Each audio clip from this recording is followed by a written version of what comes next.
Sue Smith sitting in for Aaron Rand, and it is a delight to be with you on this Friday and finding out what you want to talk about. And a lot of you wanted to talk about smoking. So we're going to actually look at, I guess a renewed effort by Health Canada to encourage Canadians to quit smoking. So basically, cigarette packages in Canada are getting another update. Now, if you've seen a cigarette package recently, you'll know they're already covered in warnings and pretty scary pictures. But now there are going to be 13 more images, pretty graphic images on that plain brown box. That's going to start August 1st. Health Canada wants to reduce smoking to under 5% by 2023. And the agency's projections suggest that they are on track. Tobacco use was down an estimated 13% in 2025. So we're going to talk to Rob Cunningham. He's a senior policy analyst at the Canadian Cancer Society, and he joins us on the line. Good afternoon, Rob. Good afternoon, Sue. So what are some of the new images? Can you describe them to us? Yeah, I mean, there's 13, as you mentioned. A person after open heart surgery, a person after a stroke, a 42-year-old woman who has lung cancer and is in a difficult condition.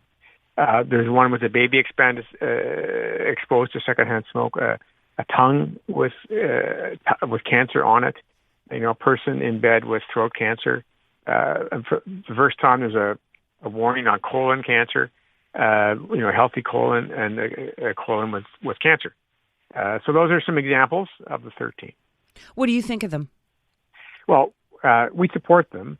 A picture says 1,000 words, and they're vivid, they're striking, they're memorable. Canada was the first country to have picture warnings back in 2001. This is the fourth round overall. But at the time, the tobacco industry lobbied very aggressively against them.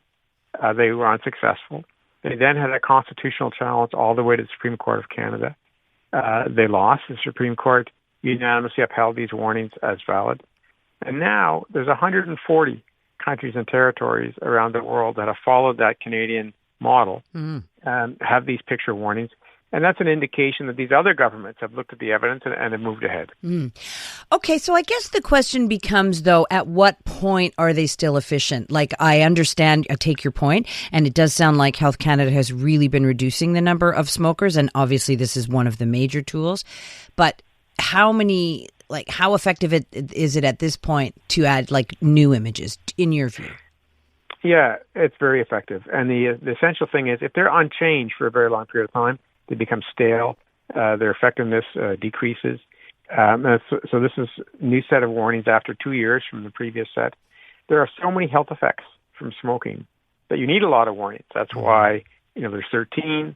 And if a company will not leave its advertising unchanged for 10 years, they want to change it to get attention, and different health effects will resonate with different people.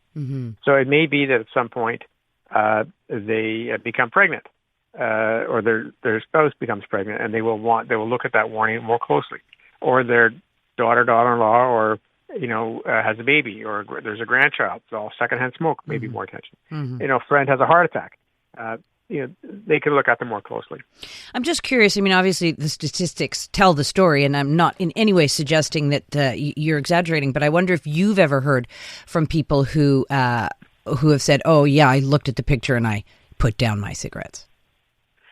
For some people, they say that. It's not going to work with everyone because it's addiction. Yeah.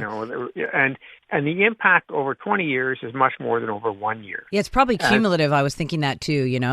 Over and over again, having it in front of you.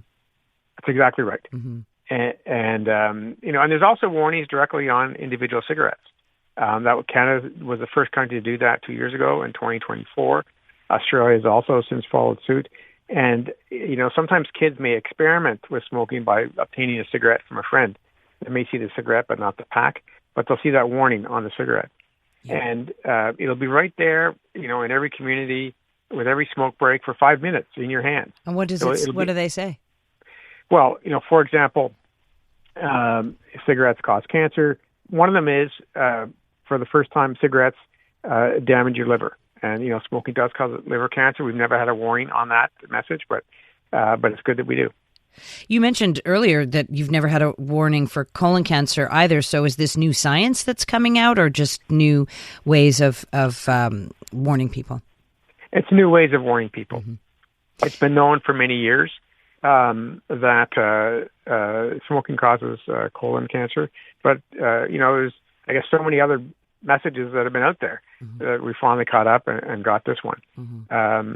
And Health Canada does research, including with people who smoke, to determine which warnings are they going to choose, what are impactful. And for one subject matter, they may test different pictures or different content to see what the reaction is.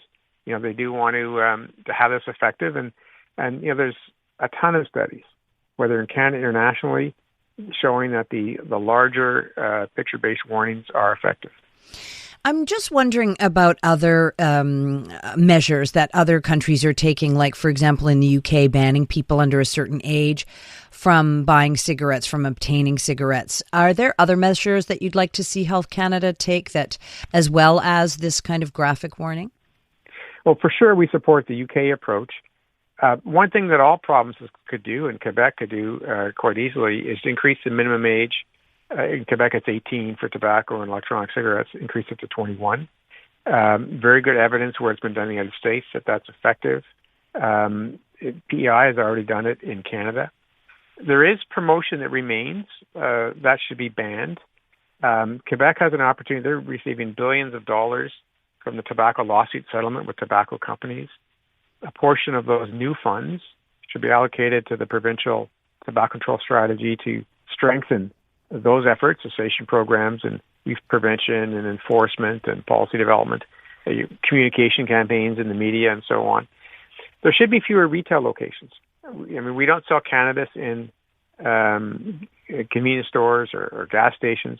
There's specialty stores. That same approach should be for tobacco as well. It shouldn't be, treated as an everyday product sold and, seemingly, all over the place. And certainly federally, Quebec has restrictions on flavors in e-cigarettes. We should do that federally. Health Minister Marjorie Michel has an opportunity to finalize the national regulation, and that would help Quebec because there's online sales and interprovincial sales going from Ontario to Quebec that's undermining the Quebec approach. So those would be some examples of more things we should do. Yeah, wow. All right, well, sounds like the battle is slowly and surely being won by Health Canada. Thanks so much for joining us. I appreciate your time on this. Thanks, Sue. My pleasure. Bye-bye. Hey, I'm Ruby Carr, the host of the podcast Encore. Check out our brand new episodes featuring music from the show that everyone is reheating as we speak, Heated Rivalry. Join me as I go behind the songs that brought Shane and Elia together. I'll tell you the stories of Feist, My Moon, My Man, Wolf Parade's I'll Believe in Anything, and Tattoo's All the Things She Said, and how they all became a part of this global phenomenon. Stream Encore on iHeartRadio, Crave, or wherever you get your podcasts.